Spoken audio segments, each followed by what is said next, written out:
Jimmo-Dixon, March 8th, same place. Benching a fire extinguisher. First thing, this is a stored pressure fire extinguisher.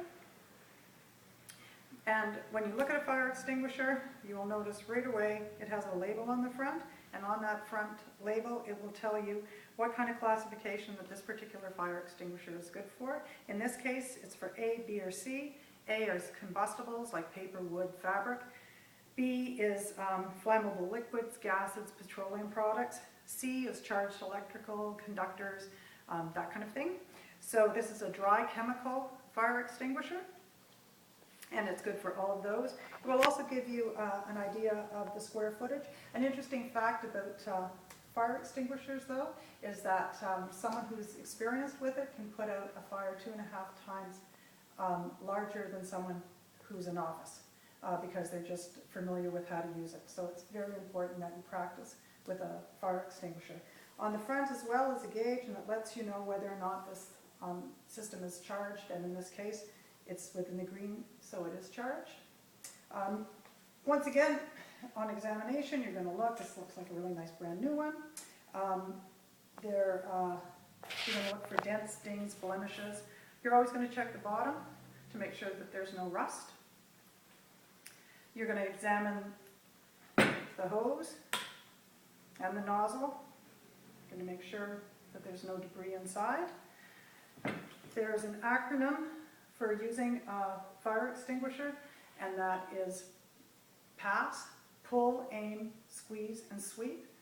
If there was a fire, the first thing I would do would be make sure that I had backup. No, I'm going to make sure that it's safe to use it, and then I'm going to make sure that I have backup on the way. It is a portable extinguisher, and fire extinguishers that are in a class of portable fire extinguishers would never exceed 25 kgs in mass.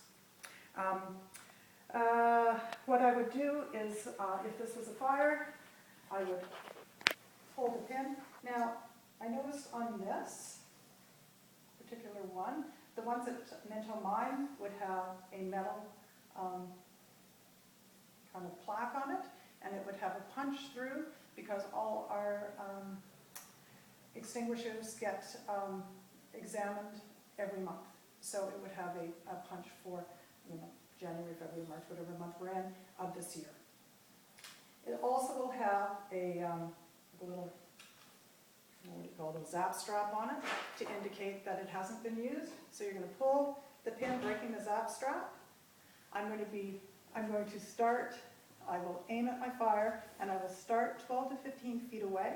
I'm going to squeeze, and I'm going to sweep as I advance.